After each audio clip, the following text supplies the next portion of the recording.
ناظرین السلام علیکم. پروگرام علم و حکمت کے ساتھ زبیر احمد حاضر خدمت ہے.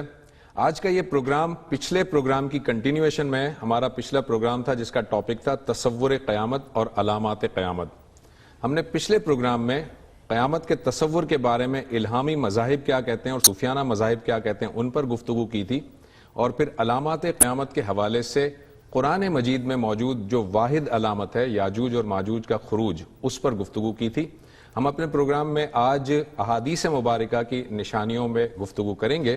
میرے ساتھ تشریف رکھتے ہیں جناب جاوید احمد غامدی صاحب. السلام علیکم جاوید صاحب. وعلیکم السلام. جاوید صاحب، پہلے میں چاہوں گا ہمارے ان ناظرین کے لیے کہ ظاہر ہے اب ہم بات کرنے جا رہے ہیں دوسرے ایپیسوڈ میں، تو وہ ناظرین جو آج کنیکٹ ہوئے ہیں ہمارے ساتھ، پچھلے پروگرام میں جو ہم نے گفتگو کی تھی اگر آپ اس کا مختصر خلاصہ بیان کر سکیں. ہم نے پہلے یہ بات واضح کی تھی کہ قیامت کیا ہے، اس کا کیا تصور ہے، اس کی ضرورت کہاں پیدا ہوتی ہے، عقل اس کے بارے میں کیا کہتی ہے، اور پھر ہم نے یہ ذکر کیا تھا کہ اس دنیا میں اصل میں مذہبی روایتیں دو ہی ہیں. ٹھیک. ایک روایت الہامی مذاہب کی ہے، یہی روایت ہے جس کو اللہ تعالیٰ نے یہ بتایا ہے کہ یہ الاسلام ہے، یعنی اللہ کا دین ہے، اس نے اپنے پیغمبروں کو دیا ہے. اس دین میں قیامت کی منادی کی گئی ہے. ٹھیک ہے. تمام پیغمبر اسی لیے آئے ہیں، وہ دنیا کو یہ بتانے کے لیے آئے ہیں کہ یہ دنیا عارضی ہے، ایک دن ختم ہو جانی ہے. ان زمین و آسمان کو ایک نئے زمین و آسمان میں تبدیل کر دینا ہے. اس کے بعد انسانوں کو پیشی کے لیے حاضر ہونا ہے. اور اس لحاظ سے گویا قیامت کا تصور اپنی اس اصل کے ساتھ اس انبیاء علیہ السلام کے دین ہی میں ہے، یا الہامی مذاہب میں آپ کہہ سکتے ہیں، اس لیے کہ وہ اب مختلف نام اختیار کر چکے ہیں. اور یہ نام یہودیت، نصرانیت، یہ در حقیقت لوگوں کے دیے ہوئے نام ہیں. اللہ تعالیٰ نے تو اعلان کر دیا ہے کہ آدم علیہ السلام سے لے کر محمد الرسول اللہ صلی اللہ علیہ وسلم تک ایک ہی دین تھا، ان الدین عند اللہ الاسلام. تو یہ جو اسلام ہے اس میں یہ تصور پیش کیا گیا ہے. پھر ہم نے یہ بتایا کہ صوفیانہ مذاہب کا اپنا تصور ہے. ان کے ہاں چونکہ وحدت الوجود کا نظریہ ہے اور یہ پوری کی پوری کائنات خالق کائنات کا یا ذات بہت کا یا ذات خالص کا جسدی ظہور ہے، تو اس لحاظ سے وہاں رجوع کا تصور ہے.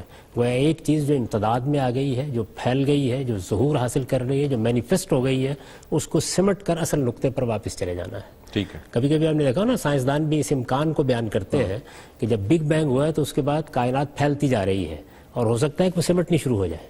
تو کم و بیش اسی طرح کا تصور ہمارے ہاں صوفیانہ مذاہب پیش کرتے ہیں کہ گویا ایک نوعیت کا امتداد ہوا ہے جس کے وہ تنزلات بیان کرتے ہیں.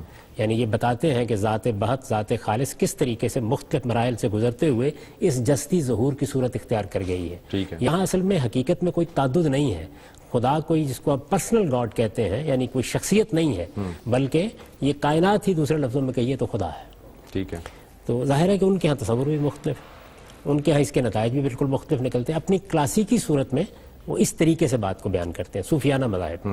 تو الہامی مذاہب میں یا اسلام میں، جس کا ایک ہی نام ہے، قیامت کا تصور پیش کیا گیا ہے. دنیا ختم ہو جائے گی، اس کی جگہ ایک نئی دنیا وجود میں آئے گی.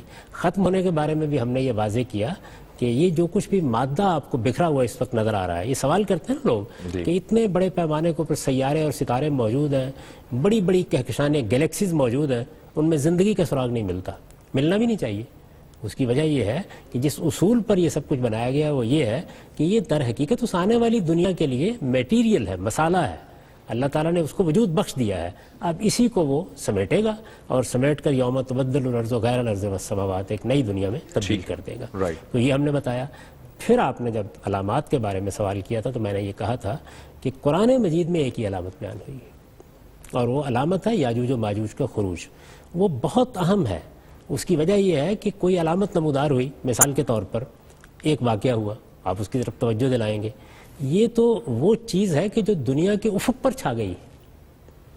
یعنی دنیا کی تاریخ کا اگر آپ مطالعہ کریں تو ایک خاص وقت میں آ کر یہ معلوم ہوتا ہے کہ حام اور سام کی نسلیں اپنا اپنا دور پورا کر چکی، اور یہ یافس کی اولاد ہے آپ، اور خاص طور پر یاجوج و ماجوج، یعنی یافس کی اولاد میں سے جن کو زیادہ فروغ حاصل ہوا ہے.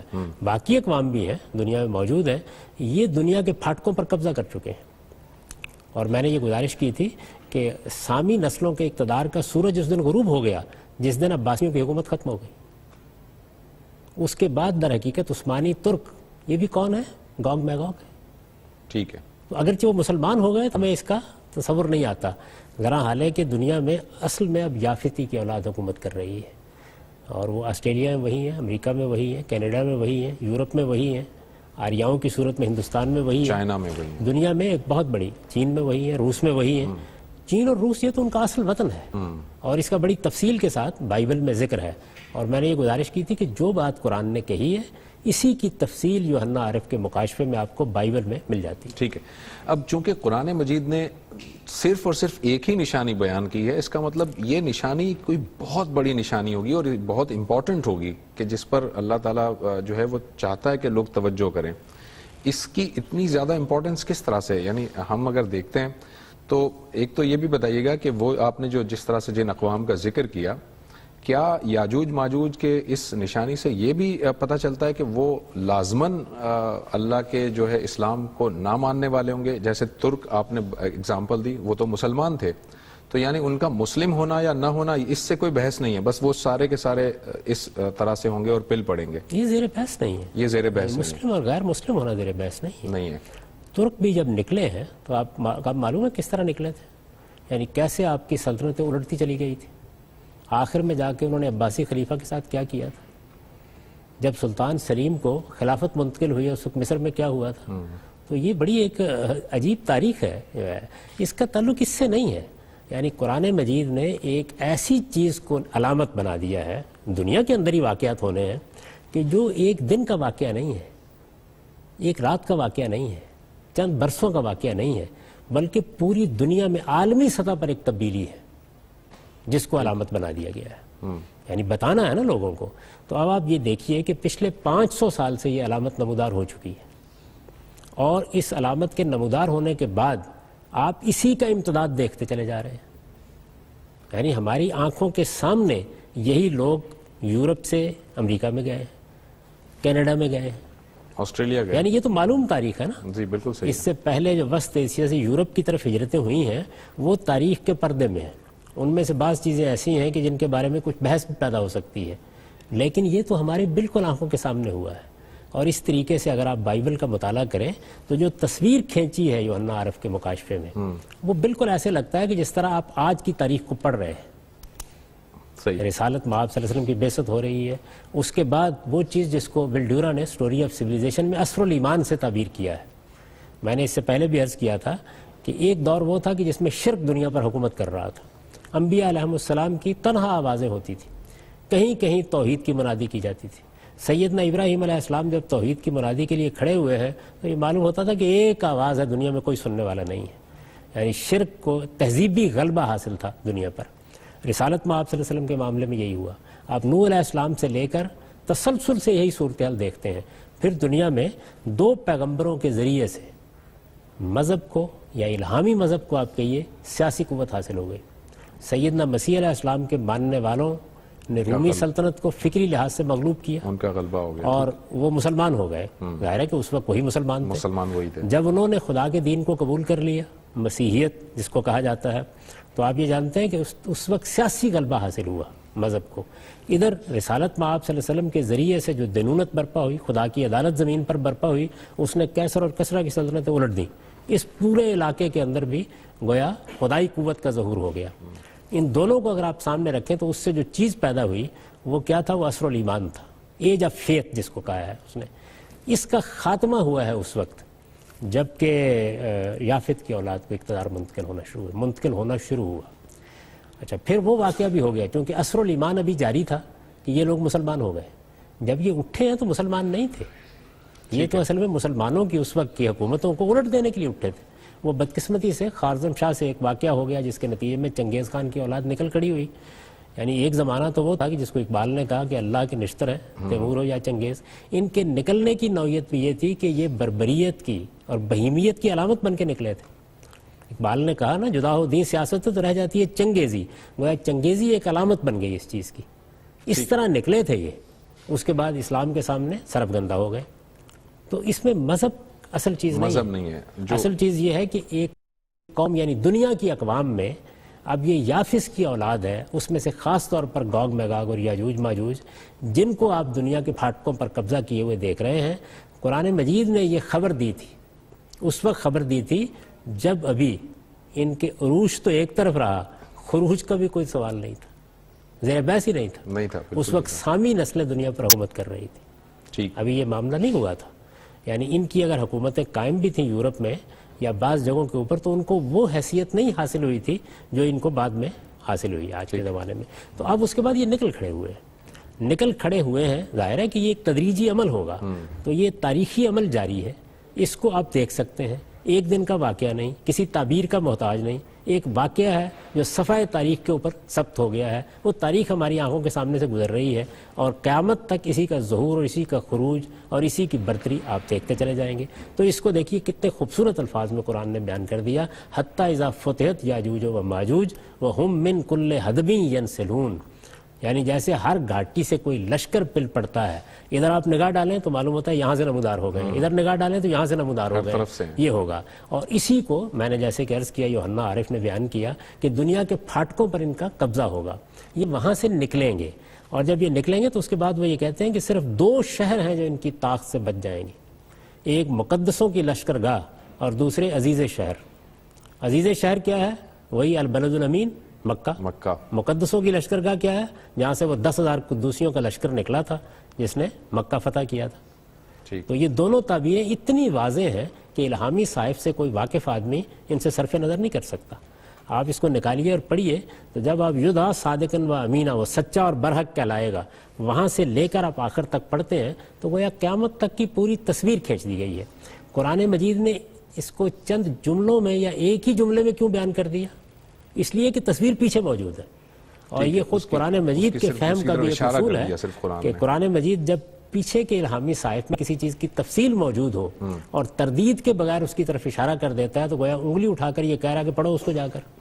تو جب آپ اس کو پڑھتے ہیں تو وہ پوری تصویر بالکل نمایاں ہو جاتی ہے کہ رسالت مآب صلی اللہ علیہ وسلم کے بعد 1000 سال تک عصر الایمان تھا، یہ جب فیت تھی. اس کے بعد دنیا تبدیل ہونی شروع ہو گئی. یہ پھر نکلے وسط ایشیا سے، چنگیز خان کی اولاد ہے.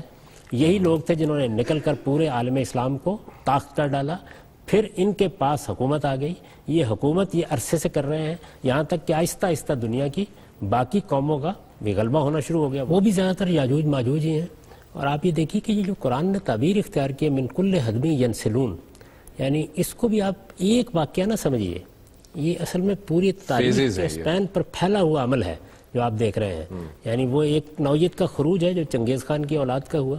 اس کے بعد آپ نے دیکھا کہ یہی لوگ نکلے اور جنہوں نے دنیا میں وہ حکومتیں قائم کی جس کے بعد وہ پرانی دنیا ختم ہو گئی. کہا جاتا تھا ایک زمانے میں کہ ملکہ برطانیہ کی حکومت میں سورج غروب نہیں ہوتا.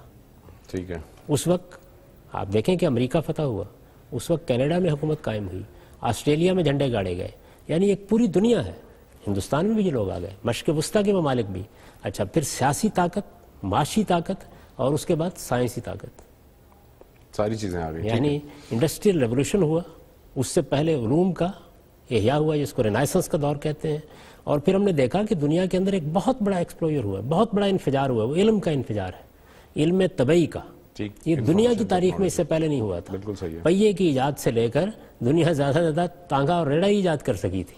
اس کے بعد ایک نئی دنیا وجود میں آئی ہے پچھلے 200-300 سال میں. اس دنیا کو وجود میں لانے میں آپ اگر غور کریں تو سامی اور حامی نسلوں کا کوئی حصہ نہیں. یافسی کی نسلیں ہیں ساری. یعنی آپ 0 کنٹریبیوشن دیکھتے ہیں، کچھ نہیں ہے، انہی لوگوں کے ہاں ہوا ہے. تو من کل حدب ینسلون کے لیے جو اسباب چاہیے وہ آخری درجے میں فراہم کر دیے گئے ہیں اور وہ موجود ہے. اسی طریقے سے آپ جب روایتوں کو پڑھیں گے یا آپ یوحنا عارف کے مکاشفے کو پڑھیں گے تو اس میں دنیا کے اندر جو عصر الایمان کی اقوام ہے ان کی نوعیت بالکل ایسے ہو گئی ہے کہ جس طرح ایک سینڈوچ میں آپ نے کوئی ٹکڑا رکھ دیا ہے، بالکل وہی نوعیت ہو گئی ہے. دنیا کے پھاٹکوں کے اوپر گویا قبضہ موجود ہے. تو ایک پوری تصویر ہے جو بنتی چلی جا رہی ہے. اب آپ یہ دیکھ رہے ہیں کہ اس کے کچھ اور اسباب پیدا ہونا شروع ہو گئے ہیں. یعنی ایک رد عمل ان کے خلاف پیدا ہو رہا ہے. اس رد عمل کی نوعیت یہ ہے کہ وہ مذہب کی بنیاد پر منظم بھی ہو رہا ہے. وہ ایک خلافت کا تصور بھی پیش کر رہا ہے اور اس نے بڑی حد تک مزاحمت کی ایک تحریک بھی دنیا میں برپا کر دی ہے. تو یہ چیز جب پیدا ہوتی ہے تو اس کے بعد ایک نوعیت کا تصادم وجود میں آتا ہے. ظاہر ہے کہ وہ تصادم موقع دیتا ہے کہ کوئی قوم اٹھے. اب یہ اقوام ہے جن کو اٹھنا ہے اور یہی تصویر ہے جو آپ کو الہامی صحائف میں ملتی ہے. اور اگر آدمی چشم بصیرت کے ساتھ اس کا مطالعہ کرے تو یہ معلوم ہوتا ہے کہ آدمی پکار اٹھتا ہے کہ اس میں کوئی شبہ نہیں کہ یہ خدا کے پیغمبر تھے جو آئے اور جن کے الفاظ ہوا میں تحریل نہیں ہوئے، وہ صفحہ تاریخ پر لکھے ہوئے اس وقت نظر آ رہے ہیں. ٹھیک ہے جاوید صاحب، اب آتے ہیں ذرا ہم علامات قیامت جو احادیث مبارکہ میں بیان ہوئی ہیں اور مسلم میں ایک روایت بیان ہوئی ہے جو آپ نے جس کا حوالہ اپنی کتاب میں بھی لیا ہے, اس میں 10 علامات بیان ہوئی ہیں. میں چاہتا ہوں ذرا ان کی بھی وضاحت کیجیے گا. یہ 10 علامات میں جو پہلی 3 علامات ہیں وہ بالکل ایک جیسی ہیں, اس کو بھی واضح کیجیے گا. مشرق کی زمین کا دھنس جانا, مغرب کی زمین کا دھنس جانا اور جزیرہ نما عرب کی زمین کا دھنس جانا, یہ کیا ہے؟ اس میں پہلے ایک بات عرض کر دوں, اور میں نے اس کو اپنی کتاب میزان کے علامات قیامت کے باب میں تفصیل سے واضح بھی کیا ہے کہ رسالت میں آپ صلی اللہ علیہ وسلم نے جو علامات بیان کی ہیں, یعنی یاجوج ماجوج کے خروج کی علامت تو قرآن مجید میں مذکور ہو گئی, قدیم صحائف میں بھی موجود ہے, اور وہ ایک بڑا غیر معمولی واقعہ ہے, یعنی وہ چھوٹی چیز نہیں ہے. اس نے گویا دنیا کی پوری تاریخ کو ہمارے سامنے کھڑا کر دیا ہے. رسالت میں آپ صلی اللہ علیہ وسلم نے جو علامات بیان کی ہیں, میں ان کو 2 حصوں میں تقسیم کرتا ہوں. ایک وہ ہیں جو قرب قیامت کی علامات ہیں. ٹھیک ہے. یاجوج ماجوج کے خروج کی نوعیت بھی یہی ہے کہ اس کی ایک ابتدا ہے اور ایک اس کی انتہا ہے. اس کی انتہا وقوع قیامت کے قریب ہوگی.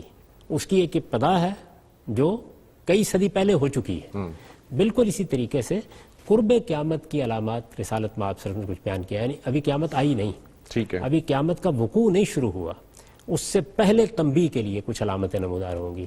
وہ جہاں بیان ہوئی ہیں وہ بڑی اہم روایت ہے, یعنی حدیث کے ذخیرے کے اندر گویا اس کو آپ سر عنوان رکھ سکتے ہیں, بڑی غیر معمولی چیز ہے. وہ حدیث یہ ہے کہ رسالت میں آپ صلی اللہ علیہ وسلم کی خدمت میں جبریل امین آئے, انسانی صورت میں آئے. اچھا, اس کو بیان بھی کیا گیا ہے کہ وہ آئے تو گویا ایک نوجوان آیا, حدیث جبریل رسالت میں آپ صلی اللہ علیہ وسلم بیٹھے ہوئے تھے, صحابہ کرام موجود تھے, دیکھا کہ ایک اجنبی آدمی ہے, اس کے کپڑوں پر کوئی گرد کا نشان نہیں ہے, اس کے بال بھی کہیں معلوم نہیں ہوتا کہ کہیں سفر کے گرد و غبار سے ہٹے ہوئے ہیں. تو صحابہ کرام کو بھی تعجب ہوا کہ ہمارے اندر کا آدمی نہیں ہے, باہر سے آیا ہوتا تو کچھ آثار سفر ہوتے, وہ بھی نظر نہیں آ رہے. وہ آئے, آگے بیٹھ گئے, رسالت میں آپ صلی اللہ علیہ وسلم کے قریب ہوئے, گھٹنوں سے گھٹنے ملائے. اس کے بعد انہوں نے کچھ سوالات کیے. ان میں سے ایک سوال یہ تھا کہ ایمان کیا ہے, آپ نے جواب دیا. دوسرا یہ تھا کہ اسلام کیا ہے, آپ نے اس کا جواب دیا. پھر اس کے بعد انہوں نے پوچھا کہ احسان کیا ہے, یعنی اچھا رویہ اختیار کرنا دین میں, آپ نے اس کی وضاحت فرمائی, اور بہت بلیغ اسلوب میں گویا پورے دین کا خلاصہ بیان کر دیا. آخر میں خود حضور صلی اللہ علیہ وسلم نے توجہ بھی دلائی ہے کہ یہ جبریل آئے تھے یعلمکم دینکم, تمہیں تمہارا دین سکھانے کے لیے آئے تھے. تو ایک طرح سے رسالت میں آپ صلی اللہ علیہ وسلم کی ایک حیثیت نبوت یہ ہے کہ آپ نے ہمیں دین دیا. دوسری حیثیت یہ ہے کہ آپ نے ہمیں دین سمجھایا, یعنی دین کے ایک عالم, دین کے پہلے عالم, دین میں تمام عالموں کے عالم اور دین میں تمام اماموں کے امام کی حیثیت سے آپ نے اس کی شرح و وضاحت بھی کی. تو دین میں آپ کی جو شرح و وضاحت کا عمل ہے اس کی سب سے اعلیٰ تعبیر اسی روایت میں ہوئی. آپ نے جوابات دیے, اور اس طریقے سے جو بحثیں بھی آپ کے بعد ہو سکتی تھیں اسلام یا ایمان کے بارے میں, ان کا خاتمہ کر دیا ہے. اس میں آخری سوال جبریل امین نے یہ کیا کہ یہ بتائیے قیامت کب آئے گی. تو رسالت میں آپ صلی اللہ علیہ وسلم کے جواب میں یہ فرمایا کہ اس کا علم تو جتنا آپ کو ہے اتنا ہی مجھے, یعنی یہ علم خدا ہی کے پاس ہے, نہ میں جانتا ہوں نہ آپ جانتے ہیں, یہ علم اس نے کسی کو نہیں دیا. اچھا, اس کا اعلان قرآن میں بھی اللہ تعالیٰ نے کر دیا ہے کہ یہ خدا کا وہ غیب ہے جو اس نے کبھی کسی کو نہیں بتایا. پھر انہوں نے یہ پوچھا کہ کوئی علامت بتا دیجیے, تو آپ نے اس موقع پر 2 علامتیں بتائیں. میں ان کو قرب قیامت کی علامتیں کہتا ہوں, یعنی یہاں سے قیامت بس یوں سمجھ لیجیے کہ اب کسی وقت بھی اس کا سور پھونکا جا سکتا ہے. یہ تنبیہ اور لوگوں کو خبردار کرنے کے لیے بتائی گئی ہیں. وہ 2 علامتیں یہ تھیں کہ انطلد علامت ربتہا, لونڈی اپنی مال کا کجن دے گی.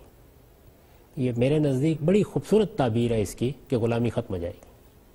یہ ایسے ہی ہے نا کہ میں غلام تھا تو میری اولاد کو بھی غلام ہونا تھا قدیم روایت کے مطابق, اب میری اولاد مالک بن جائے گی. تو اس کا مطلب یہ ہے کہ ایک وقت آئے گا کہ جس میں غلامی ختم ہو جائے گی. آپ جانتے ہیں کہ یہ 1946 میں قانونی طور پر دنیا میں ختم کی گئی ہے. اس کے ساتھ آپ نے فرمایا, یعنی یہ واقعہ جس وقت ہوگا غلامی ختم ہو جائے گی, انطلد الامۃ ربتہا. اس کے ساتھ فرمایا کہ یہ جو عرب کے ننگے پاؤں ننگے بدن پھرنے والے چرواہے ہیں, آپ اندازہ کریں ذرا, یعنی یہ عرب کے ننگے پاؤں ننگے بدن پھرنے والے چرواہے یہ پچھلی صدی تک ایسے ہی ننگے پاؤں ننگے بدن پھرتے تھے, ایسے ہی تھے. 1946 میں جن لوگوں نے حج کیا ہے ان کے قافلے لوٹے گئے تھے, اس وقت صورتحال یہی تھی. تو یہ ننگے پاؤں ننگے بدن پھرنے والے, بلکہ جو موجودہ آل سعود ہیں ان کے جو حکمران جنہوں نے حجاز پر قبضہ کیا ہے, یہ تو آپ کے علم میں نا یہ کم و بیش 200-300 سال کی جد و جہد ہے. اس میں اس سے پہلے بھی ان کا قبضہ ہوا تھا, لیکن جب آخری قبضہ ہوا تو جس وقت ہمارے ہندوستان سے وفد ملنے کے لیے گیا تو حکمران بھی ننگے پاؤں تھا, جوتا پہننا بھی نہیں جانتے تھے کیا چیز ہوتی ہے. تو ننگے پاؤں ننگے بدن پھرنے والے الحفات العرات، ان کے بارے میں آپ نے یہ فرمایا کہ یتطاولون فی البنیان، وہ عمارتوں کی تعمیر میں اور ان کی بلندی میں ایک دوسرے سے مقابلہ کر رہے ہوں گے. اور یہی ہو رہا ہے ابھی، بالکل آپ کے سامنے ایگزیکٹلی یہی ہو رہا ہے. غلامی ختم ہو گئی اور ایک ہی زمانے میں ہوا ہے یہ سب. تو یہ قرب قیامت کی علامتیں ہیں. ٹھیک ہے. اب قرب قیامت کی علامتیں بھی نمودار ہو گئیں. یاجوج و ماجوج کے خروج کی بھی ابتدا ہو گئی جس کو قرآن نے علامت کہا ہے. پھر کچھ وقوع قیامت کی علامتیں ہیں. وہ جو روایت میں بیان ہوئی ہیں 10 علامتیں، وقوع قیامت، وہ وقوع قیامت یعنی جسٹ بیفور، رائٹ، یعنی وہ گویا یوں سمجھ لیجیے کہ اب معاملہ ختم ہو گیا. ٹھیک، یہ وہ وقت ہے جس کو ان علامتوں کے ذریعے سے بیان کیا گیا. ٹھیک ہے. تو اس میں یہ جو ہے کہ مشرق سے کا زمین کا دھس جانا، مغرب کا دھس جانا، جزیرہ نما، یہ کوئی یعنی کوئی بلاسٹ ہوگا یا کیا، اس کے بارے میں کیا تعویل کی جا سکتی ہے؟ کوئی زلزلہ آ جائے گا، کیا ہوگا یہ؟ دیکھیے یہ تو ایک ایسی چیز ہے کہ جس کا آپ دنیا کے اندر جو کچھ ہوتا ہے اس کی روشنی میں بھی تصور کر سکتے ہیں. ایسی چیزیں جب نمودار ہوتی ہیں ان کی اصل حقیقت تو اسی وقت سمجھی جا سکتی ہے. ظاہر ہے. یعنی اگر آپ آج سے 300 سال پہلے یہ تطاولون فی البنیان کا مطلب بھی سمجھنا چاہتے تو آپ کے سامنے وہ تصویر نہ آتی جو اس وقت آ رہی ہے. یعنی 1-1 کلومیٹر کی عمارتیں بن رہی ہیں. آپ جب قدم رکھتے ہیں امارات میں یا سعودی عرب میں یا ان علاقوں میں تو آپ کے سامنے وہ تصویر آ جاتی ہے. یہ آپ اس وقت تصور نہ کر سکتے اگر 2 صدی پہلے یہی بات بیان کی جا رہی ہوتی. تو اس لیے حقیقت میں یہ کیسے ہوگا، کتنا بڑا خسف ہو جائے گا، کیسے زمین دھس جائے گی، کیسے پوری دنیا متنبع ہو جائے گی. جب یہ قیامت کی نشانی ہے تو کوئی معمولی واقعہ تو نہیں ہوگا نا. نہیں، ظاہر ہے، چھوٹی سی بات تو نہیں ہوئی ہے. آپ جانتے ہیں کہ دنیا میں زمین کے دھس جانے کے واقعات ہوتے رہتے ہیں. ایسا ہوا دنیا میں پوری کی پوری بستی زمین میں چلی گئی. ابھی آپ نے دیکھا یہ نیوزی لینڈ میں زلزلہ آیا ہے، پھٹ گئی ہے زمین. تو یہ تو بس ایک سڑک کے اوپر پھٹ گئی ہے. کوئٹہ میں زلزلہ آیا تھا جب، تو آپ کے علم میں ہے کہ بعض جگہوں کے اوپر ایک پورا کا پورا دوڑتا ہوا قافلہ وہ زمین کے اندر چلا گیا. یعنی 10 20 50 افراد ہی وہ غائب ہو گئے. کچھ عرصہ پہلے سوات میں اسی طریقے سے ہوا. تو اس لیے یہ چھوٹے چھوٹے پیمانے پر تو ہوتا ہے. تو یہ معلوم ہوتا ہے کہ یہ 3 بڑے واقعات ہوں گے. اس وجہ سے اس موقع کے اوپر گویا رسالت میں آپ صلی اللہ علیہ وسلم کی یہ پیشین گوئی. میں نے اس کے بارے میں یہ لکھ دیا ہے کہ دیکھیے قرآن مجید میں جو بات بیان ہوئی ہے وہ تو بالکل قطعی حجت ہے. یعنی اس کے بارے میں تو ہم پورے یقین کے ساتھ کھڑے ہیں. رسالت میں آپ صلی اللہ علیہ وسلم کی نسبت سے یہ چیزیں لوگوں نے بیان کی ہیں. ظاہر ہے کہ جب لوگوں نے بیان کی ہیں تو ہم یہ جانتے ہیں کہ بہت سی جگہوں کے اوپر اس میں غلطیاں بھی ہو جاتی ہیں، نسبت میں بھی غلطی ہو جاتی ہے. اور یہ بھی معلوم ہے جو لوگ فن حدیث پر نظر رکھتے ہیں کہ بعض چیزیں گھڑ بھی لی گئی ہیں. تو اس لیے میں نے احتیاط کے ساتھ یہ لکھا ہے کہ ان کی نسبت رسالت میں آپ صلی اللہ علیہ وسلم کی طرف تحقیق کی حد تک ہم مانتے ہیں. اور اگر یہ واقع ہوں گی تو ایسے ہی واقع ہو جائیں گی جیسے کہ آپ نے فرمایا ہے. لیکن اگر نسبت ٹھیک نہیں ہے تو ان میں کچھ تغیر و تبدیلی بھی ہو سکتی ہے. جہاں تک اللہ کے پیغمبر کی ان دونوں علامتوں کا تعلق تھا جو آپ نے بیان فرمائی وہ تو ہم نے اپنی آنکھوں سے دیکھ لی. تو اس وجہ سے توقع یہی ہے کہ یہ بھی اسی طریقے سے سامنے آ جائیں گی کیونکہ یہ صحیح روایات میں بیان ہوئی ہیں. تاہم کچھ نہ کچھ انسانی علم کا دخل ہو جاتا ہے تو کہیں چھوٹی موٹی کوئی چیز میں تغیر بھی ہو سکتا ہے. تصویر جو سامنے آتی ہے وہ یہی آتی ہے کہ بہت بڑے پیمانے کے اوپر یہ تینوں معاملات ہوں گے جس کی طرف پوری دنیا متوجہ. آپ یہ جانتے ہیں کہ وہ انڈونیشیا میں جو سونامی آیا تھا تو پوری دنیا متوجہ ہو گئی تھی اس جانب. تو اس سے یہ معلوم ہوتا ہے کہ یہ کوئی ایسا چھوٹا واقعہ نہیں ہے کہ ایک علاقے میں پیش آئے گا. پیش تو ظاہر ہے کہ ایک علاقے ہی میں آئے گا جن کا ذکر اس کے اندر ہوا ہے، مشرق میں، مغرب میں، یمن میں. لیکن بہرحال اس بڑے پیمانے پہ ہوگا، ایسا غیر معمولی ہوگا کہ دنیا اس کی جانب متوجہ ہو جائے گی. گویا الارم ہو جائے گا کہ قیامت آنے والی ہے. ایک اور امپورٹنٹ اس میں اس روایت میں بیان ہوئی ہے بات جو کہ جس کا بڑا تذکرہ بھی ہوتا ہے وہ ہے دجال کا ظہور، دجال کا آنا. یہ دجال کیا کوئی پرسنالٹی ہوگا یا کوئی تصور ہے، کوئی کانسیپٹ کا نام ہے، کیا ہے یہ؟ میں تو جہاں تک روایات سے سمجھا ہوں وہ یہ ہے کہ یہ پوری بات صرف دجال نہیں ہے، المسیح الدجال ہے. ٹھیک ہے. یہ اگر آپ دیکھیں تو اس وقت تینوں کے تینوں جو مذہبی گروہ بن گئے ہیں، یعنی مسلمان، یہودی اور نصرانی، الہامی مذہب میں یہی تینوں گروہ اس وقت دنیا میں بڑے گروہ ہیں. ان تینوں کے ہاں حضرت مسیح کے بارے میں کچھ تصورات پائے جاتے ہیں. مثال کے طور پر مسیحی یہ کہتے ہیں کہ سیدنا مسیح علیہ السلام کا ایک ظہور ہونا ہے. وہ اس موقع کے اوپر جیسے کہ وہ کہتے ہیں کہ صلیب دیے گئے اور پھر وہ تیسرے دن گئے تھے، تو ایک ان کا ظہور ہونا ہے. ایک لحاظ سے آپ کہہ سکتے ہیں کہ وہ بھی منتظر ہیں. یہود کے ہاں بھی یہ تصور موجود ہے اس لیے کہ ان کے ہاں تو حضرت مسیح آئے ہی نہیں. وہ تو کہتے ہیں کوئی مسیح آئے گا اب، یعنی ان کے ہاں جو پیشین گوئی تھی اس کا مصداق آ گیا. قرآن مجید نے ہم کو بتایا کہ سیدنا مسیح علیہ السلام آ گئے، لیکن انہوں نے ان کو نہیں مانا، لہذا وہ بھی انتظار کر رہے ہیں. مسلمانوں کے وہاں بھی آپ کو یہ معلوم ہے کہ بعض روایات کی بنیاد پر یہ عقیدہ بنا ہوا ہے کہ سیدنا مسیح علیہ السلام کا ظہور ہوگا. تو اس وجہ سے یہ تینوں کے تینوں چونکہ انتظار کر رہے ہیں ایک لحاظ سے، تو نبی صلی اللہ علیہ وسلم نے یہ پیشین گوئی فرمائی ہے کہ کوئی شخص فریب کاری سے مسیح ہونے کا دعویٰ کرے گا.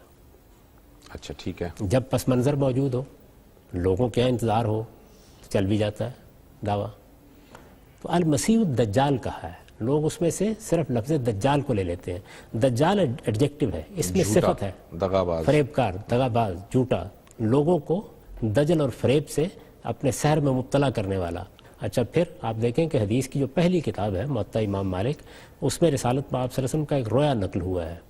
اس میں بھی یہ بیان کیا گیا ہے کہ آپ نے یہ دیکھا کہ دجال اور مسیح، یعنی سیدنا مسیح علیہ السلام اور وہ جو مسیح دجال ہوگا، وہ کعبے کا طواف کر رہے ہیں.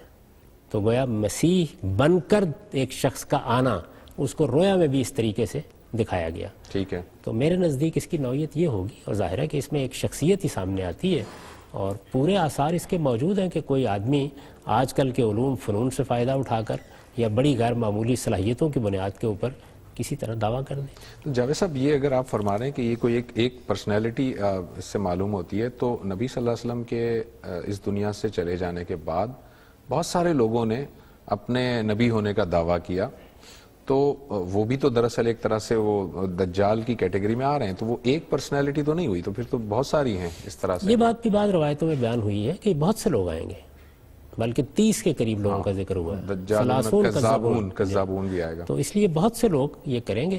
لیکن یہ معلوم ہوتا ہے کہ جیسے بہت سے لوگ شیطنت کر رہے ہوتے ہیں، لیکن ابلیس تو ایک ہی ہے. تو اس لیے یہ بہت سے لوگ دعوے کرتے چلے جائیں گے، یہاں تک کہ پھر وہ ایک بڑا دعوے دار آ جائے گا. ٹھیک، بظاہر یہ معلوم ہوتا ہے. اچھا، اس کے علاوہ اس میں کچھ اور بھی نشانیاں اسی روایت میں بیان ہوئی ہیں. مثلاً یہ ہے کہ زمین کا ایک جانور دابت الارض کہا گیا ہے، وہ بھی کوئی اس طرح سے کوئی عجیب الخلقت قسم کا جانور ہوگا جو زمین میں سے نکل آئے گا.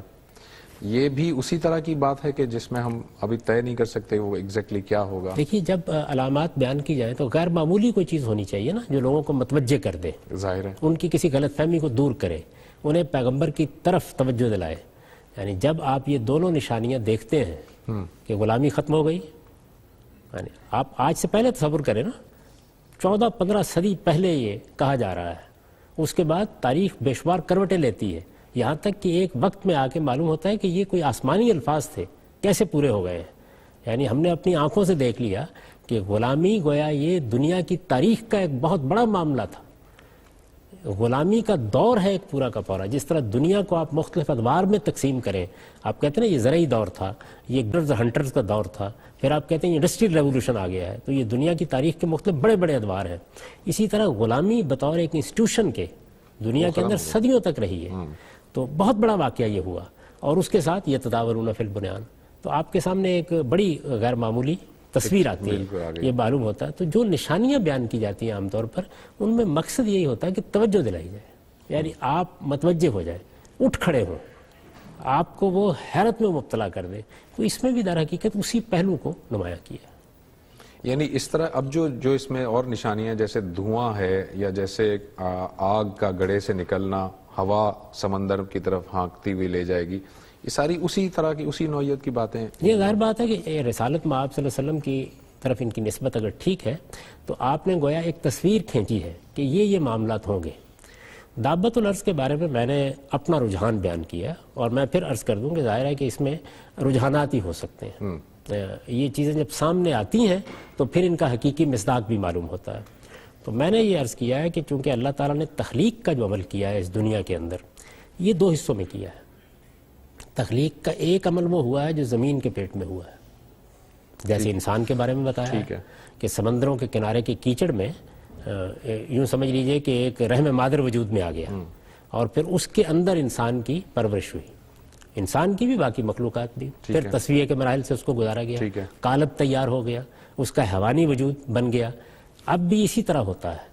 تو لیکن دوسرے مرحلے میں کیا کیا گیا؟ فجعل نسلہ من سلالۃ من ماء مہین، پھر اس کی نسل خود پیدا کرنے کا صلاحیت دے اب ہمیں اس کی طرف توجہ نہیں ہوتی، اس لیے کہ اب تمام جاندار اپنی نسل خود پیدا کر رہے ہیں. کہیں وہ ایگ کی صورت میں باہر آ جاتی ہے اور اس کے بعد وہ ایگ ٹوٹتا ہے جیسے کہ اس وقت بھی ہوا تھا، اور کبھی ہوتا ہے کہ ماں کے پیٹ سے بچہ بنا بنایا باہر آ جاتا ہے. تو اب یہ طریقہ یہ ہے جعل نسلہ من سلالۃ من ماء مہین جس کو قرآن نے کہا ہے. لیکن وہ پہلا دور ہے کہ جس کے بارے میں انسان اس وقت بھی بہت قیاس آرائیاں کرتا ہے کیسے ہوا تھا. آپ معلوم ہے کہ دور حاضر میں سائنس کی ترقی کے بعد بعض مفروضات پیش کیے گئے بلکہ وہ اب نظریہ بن گئے ہیں، جیسے ارتقاء کا نظریہ ہے کہ یہ اس طریقے سے ہوا تھا. تو زمین کے پیٹ سے براہ راست اللہ تعالیٰ نے مخلوقات کیسے پیدا کی، چونکہ قرآن اس میں اپنا ایک نقطہ نظر بیان کر رہا ہے.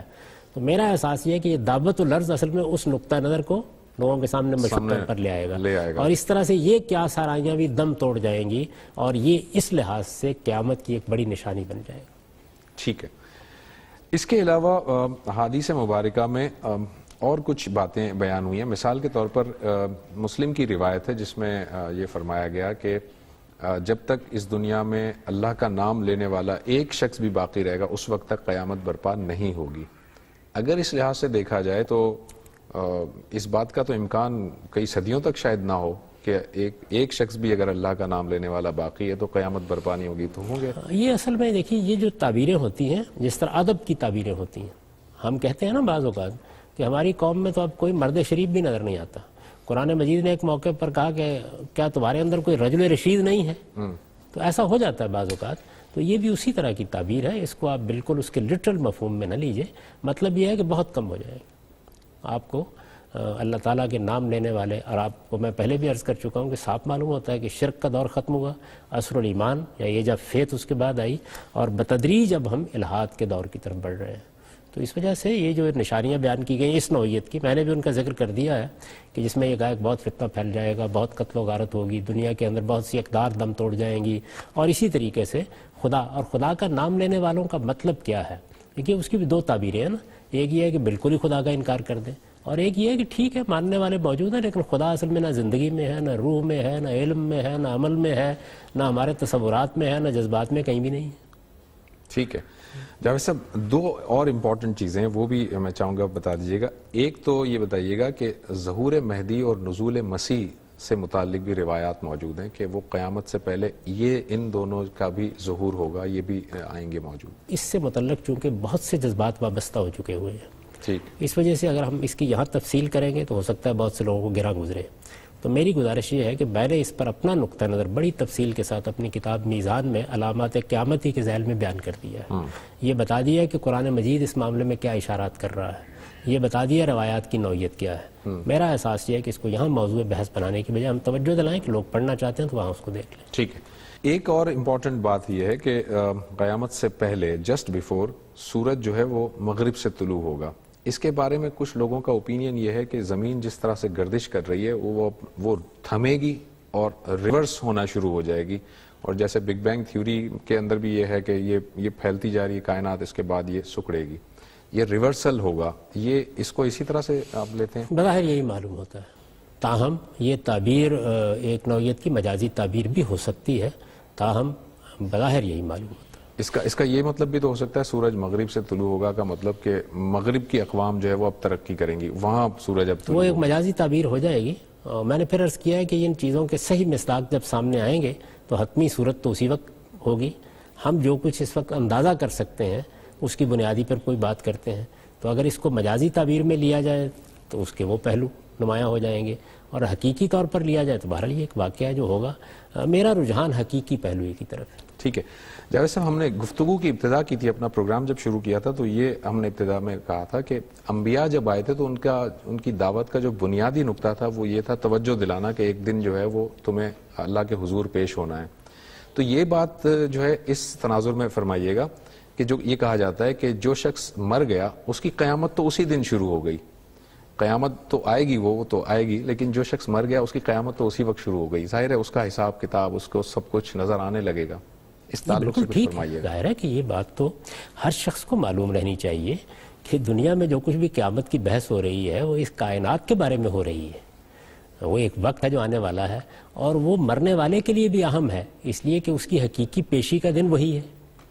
اس سے پہلے تو لوگوں کو زیادہ تر سلا دیا جاتا ہے، حقیقی پیشی کا دن جس میں حساب کتاب ہونا ہے، جس میں جنت اور دوزخ کا فیصلہ ہونا ہے، وہ دن وہی ہے، اس کے لیے بھی اہم ہے، لیکن اس کی ابتدا اس کے لیے ہو گئی اس لیے کہ اس دنیا کے اندر جو کچھ اس کو رہنا بلسنا تھا اس کا دور ختم ہو گیا. ٹھیک ہے. اب اس کے لیے قبر کی شب ہائے دراز، یہی ہے نا. بالکل صحیح بات. عاقبت منزل ما وادی خاموشہ نست، تو وہ نتیجہ تو وہی ہے جو ہمارے سامنے آ گیا. حالیہ گلگلہ در گنبد افلاک انداز. تو اس وقت تو دنیا میں بہت کچھ انسان کر رہا ہے، لیکن آخر میں تو وہی خاموش قبر ہے، اور اس قبر سے قیامت ہی کی ابتدا ہوئی ہے. من مات فقط قامت قیامت ہو، تو اس کی گویا قیامت آ گئی، یعنی اس کے لیے اس کی ابتدا ہو گئی. یہ ایسے ہی ہے جس طریقے سے آپ جگہ جگہ دیکھتے ہیں کہ جب رسول کی بعثت ہوتی ہے اور عذاب کی وعید سنائی جاتی ہے تو ان لوگوں کو بتا دیا جاتا ہے کہ اب آپ کو یہاں اس سے دوچار ہونا اور پھر آپ کو خدا کے حضور میں پیش ہو جانا ہے. تو وہ خدا کے حضور میں جو پیش ہونا ہے اس کے درمیان میں جو عرصہ ہے وہ عرصہ ایسے ہی ہے کہ جیسے آپ سوتے ہیں، معلوم نہیں ہوتا کس وقت آنکھ لگی تھی، معلوم نہیں ہوتا کب کھلی. صحیح ہے. تو بس ایسے ہی لگتا ہے کہ گویا ایک دن تھا، ایک گھڑی تھی، صبح تھی، شام تھی، اور اب حضور میں کھڑے ہیں، حساب کتاب کے لیے حاضر ہو گئے ہیں. تو یہ صحیح ہے بالکل بات جو بیان فرمائی گئی ہے، تاکہ لوگ متنبع ہوں اور وہ قیامت اور علامات قیامت کی بحثیں اپنی ذہنی عیاشی کے لیے نہ کرتے رہیں. موت تو ایک حقیقت کے طور پر دروازے پر دستک دے رہی ہے اور کچھ معلوم نہیں کب داخل ہو جائے. قیامت کے بارے میں جو ہے وہ علامات قیامت میں قرآن مجید نے صرف یاجوج اور ماجوج کا ذکر کیا ہے، جبکہ احوال قیامت قرآن مجید میں بڑی تفصیل سے بیان ہوئے ہیں.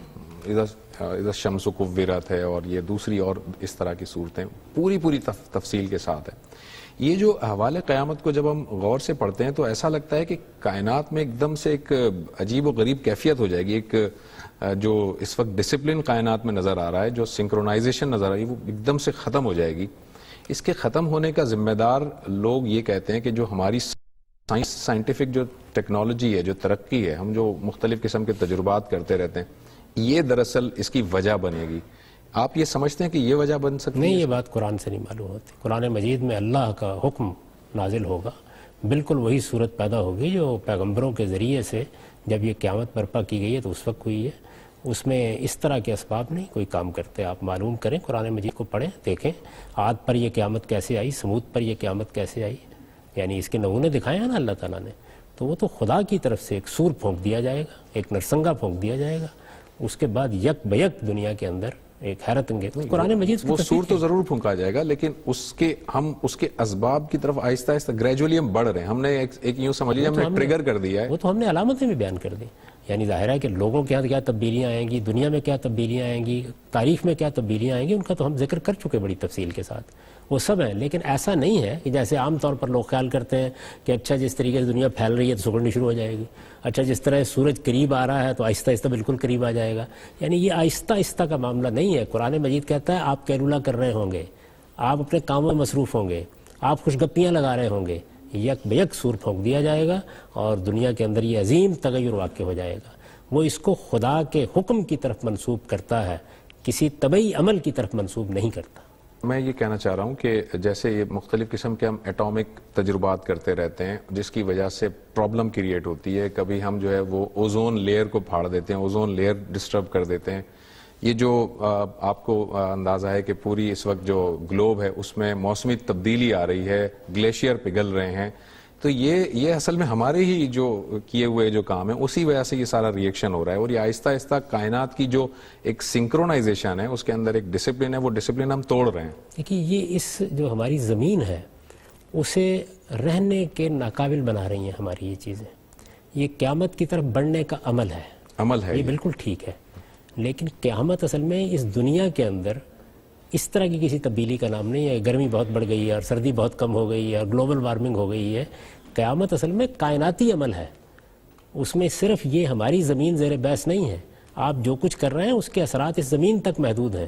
اس میں تو اصل میں یہ جو آپ کو عظیم کہکشانیں نظر آ رہی ہیں، یہ بہت بڑی بڑی گلیکسیز نظر آ رہی ہیں، یہ نوری سالوں کے فاصلے پر پھیلے ہوئے سیارے اور ستارے نظر آ رہے ہیں، جو میں الشمس والقمر، یہ سب کچھ درم برم ہو جانا ہے. تو اس لیے اس کا تعلق ان چیزوں سے نہیں ہے. یہ اس کی طرف بڑھنے کا ایک عمل ضرور ہے. وقت قریب آ رہا ہے نا، تو جس طرح اس کی نشانیاں نمودار ہو رہی ہیں، ہم نے دیکھا کہ اس کی نشانیاں آفاق میں نمودار ہو رہی ہیں، ہم نے دیکھا اس کی نشانیاں انفس میں نمودار ہو رہی ہیں، ہم یہ دیکھ رہے ہیں کہ اس کی نشانیاں ہمارے اعمال میں بھی نمودار ہو رہی ہیں. ٹھیک ہے. یعنی یہ نشانیاں ہیں ایک لحاظ سے، کچھ ہماری طرف سے نمودار ہو رہی ہیں، کچھ اللہ تعالیٰ کی طرف سے نمودار ہو رہی ہیں، کچھ کی پیشین گوئی پیغمبروں نے کی ہے، کچھ کو ہم دیکھ رہے ہیں کہ ہم ہی اپنے لیے گڑھا کھود رہے ہیں. یہ سب چیزیں اپنی جگہ ٹھیک، لیکن قیامت اصل میں اس زمین پر آنے والے کسی تغیر کا نام نہیں ہے. ٹھیک. وہ کائنات میں آنے والے عظیم تغیر کا نام ہے. اس عظیم واقعے کو اس کی عظمت میں قرآن مجید میں دیکھیں، اس میں خدا کی طرف سے سور پھونکا جائے گا اور پھر یہ سب کچھ درم برم ہو جائے گا. جو میں الشمس والقمر، یہ چاند اور یہ سورج اور ستارے اور سیارے اٹھا کے جمع کر دیے جائیں گے. اور یوم تبدل الارض غیر الارض والسماوات. اس وجہ سے اس قیامت کو اس سائنسی طریقے سے سمجھنے کی ضرورت نہیں. ٹھیک ہے جاوید صاحب، ایک دو کوشچنز ہیں جو ہمارے ویورز نے ہم سے پوچھے، وہ قیامت سے متعلق ہی ہیں، تو میں اس پروگرام کی مناسبت سے یہاں رکھ دیتا ہوں. یہ جو جمعہ شمس والقمر کی آپ نے بات کی، یہ ساری چیزیں ملا دی جائیں گی. ظاہر ہے کہ انسان تباہ ہو جائے گا، انسان ختم ہو جائے گا، سب چیزیں فنا ہو جائیں گی.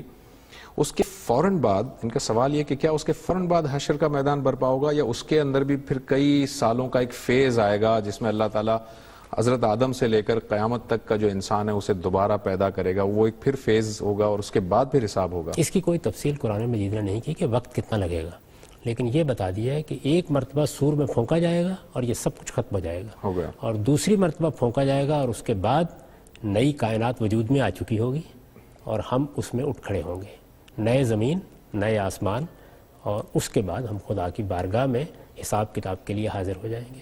تو یہ بات بالاجمال بیان کر دی ہے. اس میں کتنا وقت لگے گا، لگے گا یا نہیں لگے گا، اور دوسرے سور کے درمیان کتنا وقت ہے، یہ نہیں بتایا گیا. اس کی کوئی تفصیل نہ قرآن میں ہے، نہ بائبل میں ہے، نہ کسی صحیح حدیث میں ہے. جن روایتوں میں کچھ اس طرح کا ذکر ہوا ہے وہ صحت کے معیار پر پوری نہیں اترتی، تو اس وجہ سے ان کو بیان بھی نہیں کرنا چاہیے. اچھا، دوسرا کوشچن ان کا یہ ہے کہ اللہ تعالیٰ یہاں پر یہ بتاتا ہے سورہ رحمان میں کہ سب چیزیں فنا ہو جائیں گی، صرف باقی رہنے والی ذات اس کی ذات ہے. تو یہ جو قیامت برپا ہوگی اور یہ انسان ختم ہو جائے گا اور فرشتہ جو ہے وہ سور پھونکے گا اور فرشتہ بعد میں بھی سور پھونکے گا، اس کا مطلب فرشتے تو باقی رہیں گے، انسان ختم ہو جائے گا. تو یہ جنات کیا ہوں گے اور فرشتے کیا ہوں گے؟ مطلب یہ ختم نہیں ہوں گے، کیونکہ سورہ رحمان تو یہ کہتی ہے کہ صرف اللہ تعالیٰ کی ذات باقی رہے گی. نہیں، وہاں تو یہ کہا ہے کل من علیہ فان، اس زمین کے اوپر ہر مخلوق مٹ جائے گی. وہاں ذکر صرف اس کا ہے. نہیں، وہاں زمین کا لفظ تو نہیں ہے نا، کل من علیہ فان ہے. علیہ میں ضمیر زمین کی طرف ہی جا رہی ہے. میں نے یہی بیان کیا گیا ہے، کائنات کی طرف نہیں ہے یہ بات. کائنات زیر بحث نہیں ہے، کل من علیہ فان ہے. ظاہر ہے کہ جب یہاں فنا ہوگا تو اس کے مقابل میں یہ بیان کیا گیا ہے. اس کو اس ادبی اسلوب میں دیکھنا چاہیے کہ تیرے پروردگار کی ذات ہوگی جو باقی ہوگی. یہ گویا انسانوں کو جن کو فنا کے گھاٹ اترنا ہے انہیں توجہ دلائی جا رہی ہے کہ باقی ذات صرف اللہ تعالیٰ کی ہے. اس کا یہ منطقی پہلو نہیں ہے زیر بحث کہ باقی کائنات بھی ساری کی ساری ختم ہو جائے گی، کائنات سے ماورا فرشتے کہاں رہتے ہیں اور کیا مخلوقات ہیں، وہ یہاں زیر بحث نہیں ہے. جنات کے بارے میں یہ بالکل واضح ہے کہ ان کے لیے بھی حشر کا دن وہی ہے، اور یہ قرآن مجید نے بتا دیا. ان کی طرف نبی آئے ہیں، ان کی طرف پیغام پہنچایا گیا ہے، وہ بھی ایسے ہی مکلف مخلوق ہیں، ان میں اچھے بھی ہیں، ان میں برے بھی ہیں، ان کو نتائج بھگتنے ہیں. تو ان کے لیے بھی قیامت برپا ہو جائے گی. اور ہو سکتا ہے کہ خدا کی دوسری دنیاؤں میں بھی جن کا ذکر ہوا ہے قرآن مجید میں قیامت برپا ہو، لیکن اس آیت میں جو بات کہی گئی ہے وہ زمین کے بارے میں. جاوید صاحب، ابھی آپ فرما رہے ہیں کلو من علیہ فان میں علیہ جو ہے وہ زمین کی طرف ہے، تو یہ زمین کی جو بھی مخلوق ہے وہ فنا ہو جائے گی. لیکن ابھی جب جمعہ شمس والقمر ہم نے بات کی تو اس کا مطلب تو کائنات بھی تو فنا ہو جائے گی نا، یعنی کائنات کے اندر بھی جو چیزیں موجود ہیں اس وقت وہ بھی فنا ہو جائیں گی، خالی زمین کے بارے میں تو بات نہیں ہو رہی ہے. کائنات میں تو وہ مسالہ ہی موجود ہے، اس کو جمع کر دیا جائے گا. دیکھیے نا، دو الگ الگ تصویریں ہیں نا. ایک یہ کہ یہاں مخلوقات ہیں، زندگی ہے، یہ فنا ہو جائے گی. ٹھیک ہے. دوسرا یہ ہے کہ جو کچھ یہ اوپر آپ کو نظر آ رہا ہے اس میں ظاہر مادے کے ڈھیر ہیں، سیارے ہیں، ستارے ہیں، کہکشانیں ہیں، اور معلوم نہیں کیا کیا ہے. تو یہ سب کے ساتھ کیا ہوگا؟ یوم تبدل الارض غیر الارض والسماوات. اس کا مسالہ جمع کیا جائے گا، یہ سارا میٹیریل جمع کیا جائے گا اور اس کو ایک نئی شکل دے دی جائے گی. تو وہاں تو کسی مخلوق کا ابھی کوئی ذکر نہیں ہے. اب یہ ہماری اس کائنات کا ذکر ہو رہا ہے. اس کے بعد باقی کائناتوں میں قرآن مجید نے تو یہ بتایا نا کہ یہ ایک کائنات ہے جو تمہیں نظر آتی ہے، 6 اور بھی ہیں. ان میں کیا ہوگا اس کی قرآن نے تفصیل نہیں کی. ہاں، اس کا اگلا سوال میں یہی پوچھنے جا رہا تھا کہ آپ نے یہ کسی پروگرام میں بات ہوئی تھی کہ 6 اور بھی کائنات ہیں، تو ان میں بھی اسی طرح سے یہ مسالہ جمع کر دیا جائے گا، وہاں رہنے والے لوگوں کے ساتھ بھی اسی طرح سے قیامت برپا ہو جائے گی. بظاہر یہ لگتا ہے کہ ایسے ہی ہوگا، لیکن یہ کہ چونکہ اس کی تصریح نہیں کی گئی تو اس طرح کے تمام معاملات میں بس اتنی ہی بات بیان کرنی چاہیے جتنی اللہ تعالیٰ نے ہم کو بتا دی ہے. یہ بھی اس کا بڑا احسان ہے کہ ان چیزوں کے بارے میں اس نے کوئی علم ہمیں دے دیا. اور وما اوتیتم من العلم الا قلیلا، اس کے آگے ہم اپنے طور پر کیا سرائی نہیں کر سکتے. Thank you very much Javed صاحب، آپ کا بہت بہت شکریہ. ناظرین، ہمارے پروگرام کا وقت ختم ہوا چاہتا ہے. ہم نے ان 2 پروگرامز میں تصور قیامت اور علامات قیامت پر گفتگو کی. ہم نے بنیادی طور پر پہلے پروگرام میں جو بات کی تھی وہ یہ کہ الہامی مذاہب اور صوفیانہ مذاہب میں قیامت کا کیا تصور موجود ہے، اور پھر اس کے بعد ہم نے علامات قیامت میں قرآن مجید کی جو واضح علامت ہے یاجوج اور ماجوج کا جو خروج ہے اس پر گفتگو کی. آج کے پروگرام میں ہم نے احادیث مبارکہ میں جو مختلف نشانیاں بیان ہوئی ہیں ان پر گفتگو کی. یقیناً بہت سارے آپ کے ذہنوں میں سوالات ہوں گے. یہ جو ای میل ایڈریس ہے ih@duniatv.tv، اس پر آپ ہم سے رجوع کر سکتے ہیں، ہمیں اپنے سوالات بھیج سکتے ہیں. اگلے کسی پروگرام میں جب ہم متفرق سوالات جاوید صاحب کے سامنے رکھتے ہیں تو آپ کے ان سوالات کو ضرور ٹیک اپ کر لیں گے. اگلے پروگرام تک کے لیے زبیر احمد کو اجازت دیجیے. اللہ حافظ.